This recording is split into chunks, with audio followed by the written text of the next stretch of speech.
여러분 안녕하십니까? 뉴스라이브 문을 엽니다.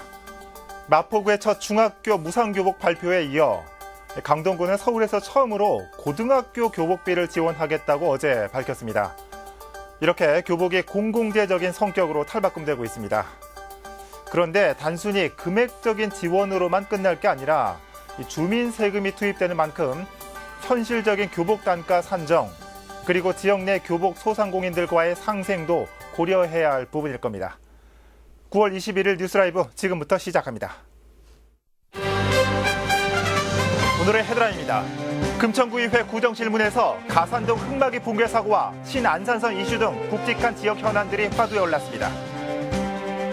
부서 회식 자리에서 여직원을 성추행한 혐의를 받고 있는 강남구청 간부 공무원이 어제 직위 해제됐습니다. 면목과 정릉, 개봉, 성내동 등 9곳이 서울형 도시재생 신규 지역으로 선정돼 5년간 총 600억 원의 사업비가 투입됩니다. 독거노인과 함께하는 전통시장 장보기와 결혼 이주 여성 송편 빚기 등 소외계층을 위한 명절 나눔 행사를 카메라에 담았습니다.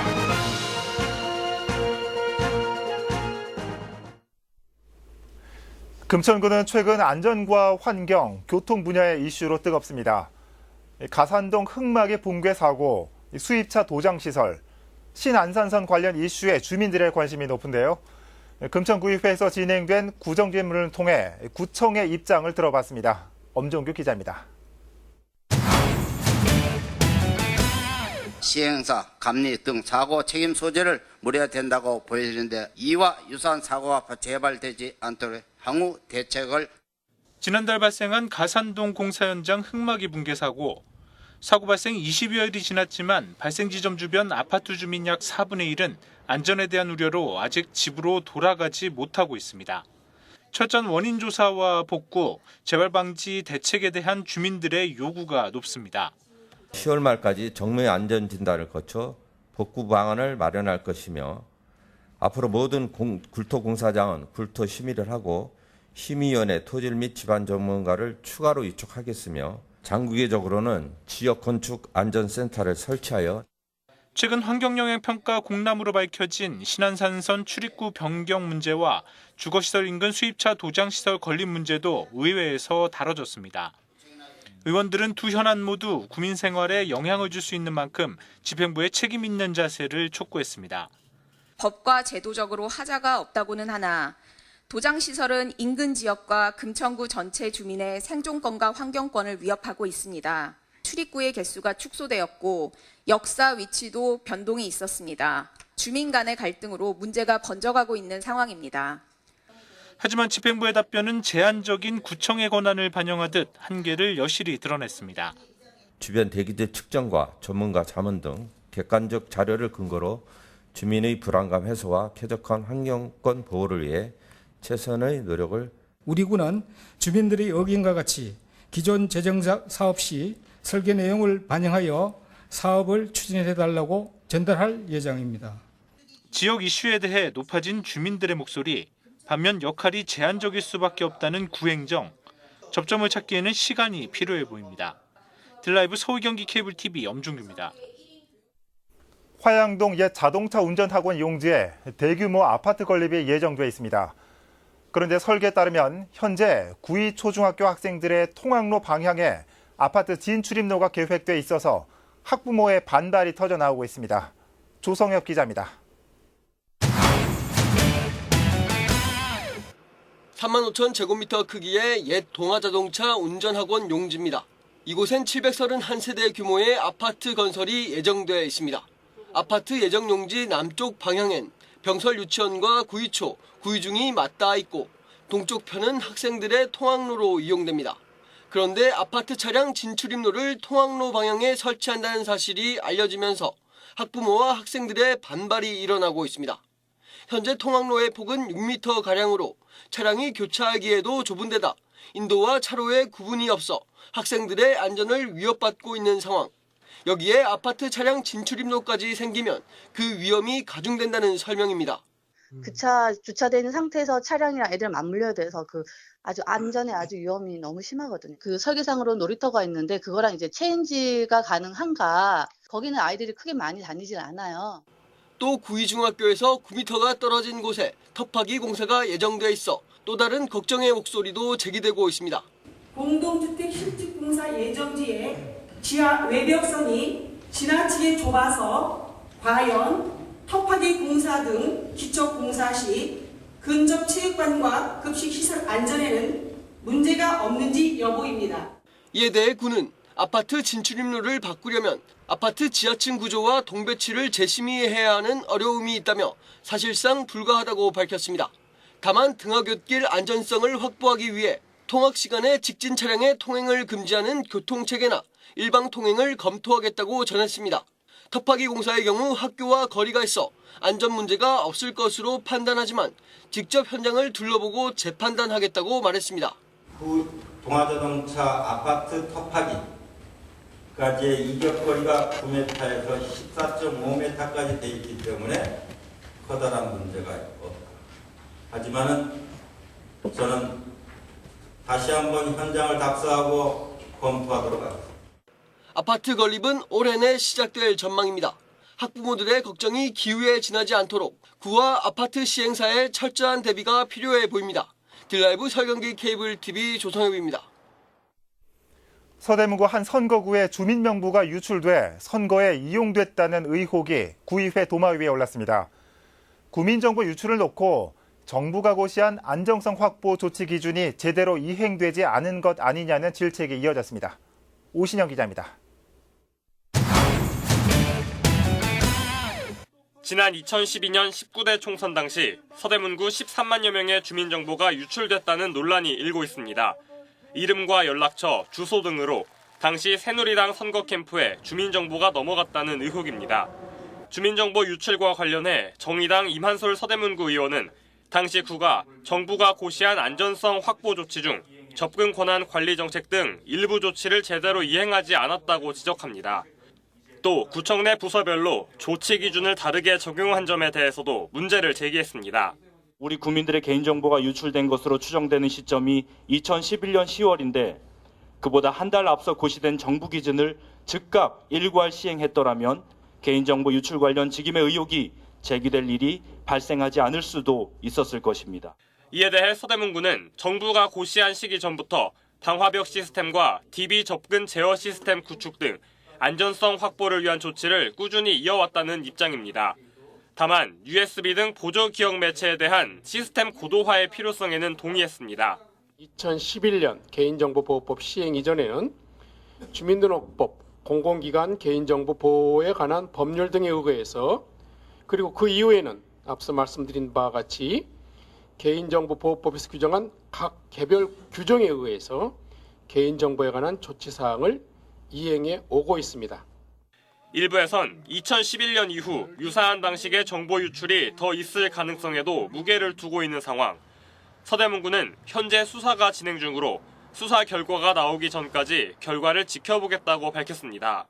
구청 실무자가 유출했느냐에 대해서는 수사 결과에 따라서 달라질 거라고 저는 생각합니다. 서대문구는 자체 진상조사도 진행하는 한편 엄격한 개인정보 접근 통제도 실시하겠다고 밝혔지만 행정안전부에서도 정보 유출 경위를 파악하겠다고 나서 논란은 쉽게 수그러들지 않을 것으로 보입니다. 딜라이브 서울 경기 케이블 TV 오신영입니다. 면목동과 정릉동, 개봉동, 성내동 등이 서울형 도시재생지역 신규 지역으로 선정됐습니다. 서울시는 오늘 저층 주거지 도시재생을 위한 2018 서울형 도시재생지역 9곳을 확정 발표했습니다. 근린재생 일반형 5곳과 주거환경 개선사업 후보지 4곳으로 근린재생 일반형 지역에는 5년간 지역별로 100억 원이, 주거환경 개선 후보지는 3년간 20에서 40억 원의 예산이 지원됩니다. 하지만 향후 부동산 과열 조짐이 나타날 경우 승인을 보류하거나 선정이 취소될 수 있습니다.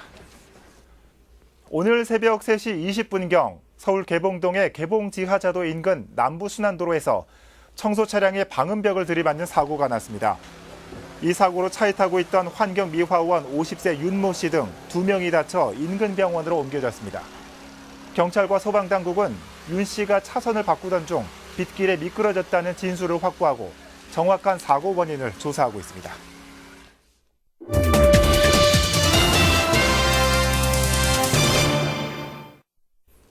명절이 되면 가장 외로운 건 아무도 찾아올 사람이 없는 독거노인들일 겁니다. 노인 인구가 많은 종로구에도 홀몸 어르신들이 많은데요. 이분들을 위해 이웃들이 수양딸이 돼 추석맞이 장보기를 함께했습니다. 송지연 기자입니다. 종로구 통인시장 앞 200여 명의 사람들이 장을 보기 위해 모였습니다. 100명은 홀몸 어르신, 나머지 100명은 혼자 장보기 힘든 어르신들을 위해 수양딸을 자처한 봉사자들입니다. 찾아올 사람이 없어 홀로 명절을 보내야 하는 어르신들을 위해 종로구 효행본부 회원들이 하루 동안 딸이 된 겁니다. 뿌듯하죠. 그리고 원래 또 어머니는 저희 엄마 같은 분이에요. 네, 제가 엄마같이 이렇게. 한 명씩 짝을 지어 손을 꼭 잡기도 하고 어깨 동무도 하며 진짜 엄마와 딸처럼 함께 장을 봅니다. 고기부터 야채, 과일 등 추석 보낼 음식들을 구입했습니다. 딸들이 엄마를 대신해 짐도 들고 계산도 척척 해줍니다. 양딸 정해가지고 여기 시장 본다고 내리 오라고 내리 오실 수 있느냐고 전화가 왔거든요. 너무너무 고마워가지고 눈물이 나고 진짜 많이 밤새도록 울었어요. 지금도 너무 고마웠어요. 이번 추석 장보기를 위해 한국마사회 종로지사가 1,000만 원을 후원했습니다. 이 돈으로 1인당 5만 원씩 시장에서 쓸 수 있는 상품권도 주어졌습니다. 추석 명절을 맞이해서 어려우신 어르신들을 위하여 우리가 1,000만 원을 후원해서 200분의 어르신들을 행사에 동참시켜서 같이 지역민과 시장 장보기 행사를 벌이고 있습니다. 추석 명절 외로이 홀로 남겨진 어르신들. 단 하루였지만 이들에게는 선물 같은 시간이었습니다. 딜라이브 서울 경기 케이블 TV 송지현입니다. 명절이 외로운 건 독거노인뿐만이 아닐 겁니다. 고향을 떠나서 한국으로 건너온 결혼 이민 여성들. 낯선 환경이지만 주변 이웃들의 따뜻한 손길 때문에 이번 명절도 외롭지 않다고 합니다. 성북구 이주 여성들이 한국 명절을 익히는 자리에 이혜진 기자가 다녀왔습니다. 2년 전 필리핀을 떠나 한국에 온 앙칼로타 씨. 난생 처음 송편을 빚어봅니다. 손에 익지 않아 모양을 내기 쉽지 않지만 주변 사람들의 도움으로 정성껏 송편을 빚어냅니다. 한국의 낯선 풍습이지만 고향의 명절을 즐긴다는 마음으로 필리핀 전통 의상까지 차려입었습니다. 같이 친구랑 만들고 있어요. 네. 어렵지만 재미있을 거예요. 성북구가 다문화 가정과 함께하는 송편 나누기 행사를 마련했습니다. 새마을 부녀회 회원들이 이주 여성들과 1대1 짝을 맺어 송편을 빚어보는 시간. 수년간 다져진 비법도 전수하고 도란도란 이야기를 나누며 명절 분위기를 내봅니다. 접시 안 가득 송편 빚기가 끝나고 이번엔 윷놀이가 한판 벌어집니다. 한복까지 곱게 차려입은 이주 여성들은 낯설지만 제2의 고향인 한국의 풍습을 익히고 배우는 이 시간이 소중한 추억으로 남았습니다. 오늘은 특히 우리 추석 맞이해서 많은 다문화 가정하고 우리 부녀의 합동으로 우리 가족 친지라는 그런 개념으로 오늘 여기에서 언어적 소통 그리고 문화적 체험을 극복할 수 있도록 관심을 놓지 않는 관심을 가져주는 그런 좋은 분위기였으면 좋겠다는 생각입니다. 네. 이날 만들어진 송편은 다문화 가정과 저소득 가정 400여 세대에 전달될 예정입니다. 딜라이브 서울 경기 케이블 TV 이혜지입니다. 한편 지난 19일 송파구 서울 놀이마당에서 한가위 송편 나눔 행사가 열렸습니다. 이번 행사는 송파구 새마을 부녀회 주관으로 진행됐습니다. 새마을 부녀회가 운영하고 있는 재활용센터 수익금과 자체기금을 통해 비용을 마련했으며 부녀회원과 다문화주부 등 150여 명이 참여해 송편을 빚었습니다. 한편 이날 빚어진 송편은 조손가정과 한부모 가정, 소년소녀 가정과 홀몸 어르신 가정 등 지역 내 생활이 어려운 500여 가정에 전달됐습니다.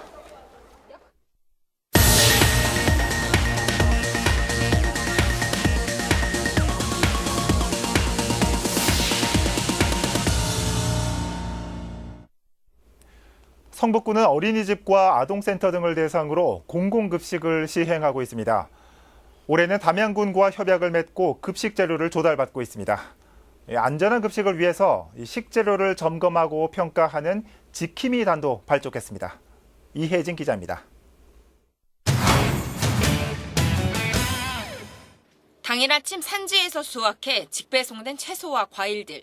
언뜻 봐도 신선함이 그대로 유지되고 있습니다. 주문서에 맞게 분류된 식재료는 아침 일찍 어린이집별로 배송되고 당일 급식에 사용되고 있습니다. 성북구가 어린이집과 아동센터 등을 대상으로 공공급식을 시작한 것. 담양군과 협약을 맺어 제철 과일과 친환경 채소를 공급받아 매일매일 어린이집에 배송해주는 시스템입니다. 안전하고 신선한 식재료를 제공받을 수 있는 만큼 어린이집의 만족도도 높습니다. 저희 조리사 선생님도 그러시고 훨씬 낫다 이렇게 얘기를 해주시니까 일단 아이들 먹거리다 보니까 신선하고 좋은 거라면 방침에 같이 동참하는 것도 나쁘지 않겠다 이런 생각으로 같이 시작을 하게 된 거거든요. 좀 더 안전한 공공급식을 위해 안심식재료 지킴이단도 운영됩니다. 지킴이단은 어린이집 원장과 학부모 등 20명으로 구성됐습니다. 담양군 현지를 방문해 농산물의 상태를 살펴보는 것은 물론 식재료의 생산과 공급 과정을 모니터링할 예정입니다. 보통 이제 공공급식을 받는 시설에 있는 시설장님들이나 거기에 종사하시는 분들로 구성이 돼 있고 이제 이분들은 이제 산지라든지 우리 그 유통 체계에 직접 가셔서 이 먹거리가 안전하게 생산이 되고 유통이 되는지 그런 경로를 확인하게 된 사항입니다. 현재 성북구에 위치한 어린이집과 아동센터 330곳 중 30%가 공공급식에 참여하고 있습니다. 성북구는 앞으로 관내 모든 어린이집이 공공급식을 통해 식재료를 공급받을 수 있도록 사업을 확대해 나간다는 계획입니다. 딜라이브 서울 경기 케이블 TV 이희진입니다. 사시사철 나비를 구경할 수 있는 나비정원이 노원구 불암산에 문을 열었습니다. 서울시 보호종인 산제비 나비를 비롯해 2천여 마리가 방사돼 있습니다. 박선화 기자입니다.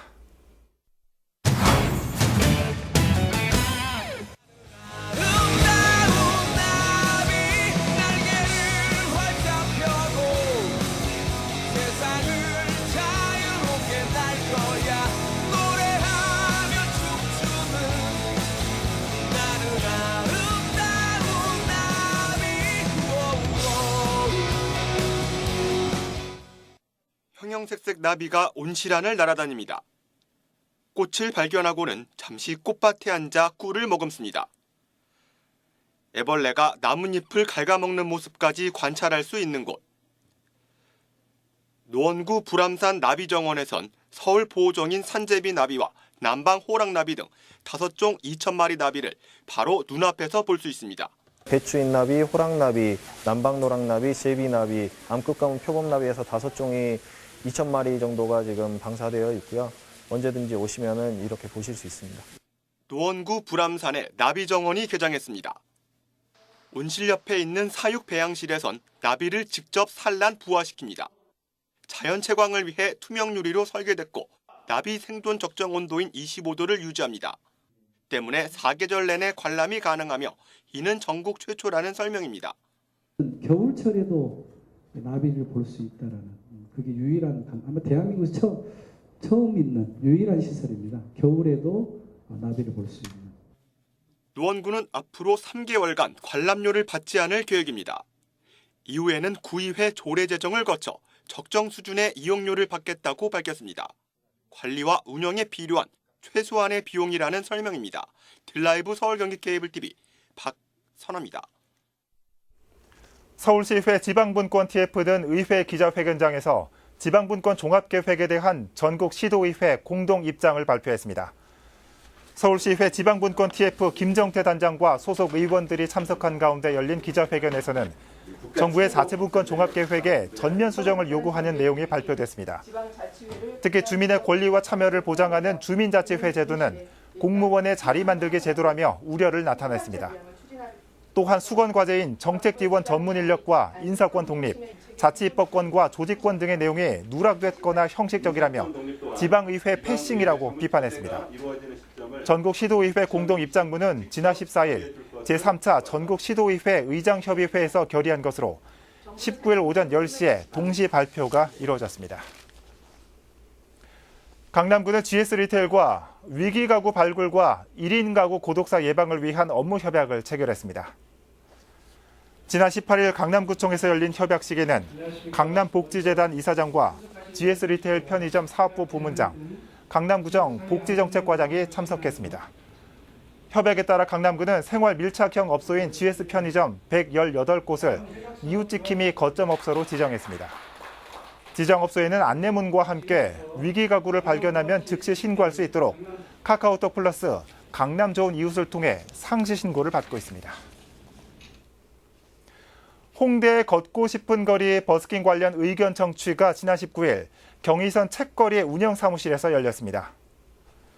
이번 행사는 홍대 거리 버스킹과 관련해 이해 당사자들 간의 의견을 교환하고 주민 민원 해소와 개선 방향을 찾기 위해 마련된 겁니다. 버스커와 주민, 인근 상인 등 50여 명이 참여해 의견을 주고받았으며 시간과 앰프 사용 등을 제한하자는 의견과 관광 활성화를 비롯해 버스킹이 하나의 문화로 발전해야 한다는 등의 의견이 제시됐습니다. 한편 홍대 걷고 싶은 거리에는 현재 5개 버스킹 공간이 마련돼 있고 이외에도 곳곳에서 무분별하게 버스킹이 진행되고 있어 소음 등으로 인한 주민 민원이 많은 상태입니다.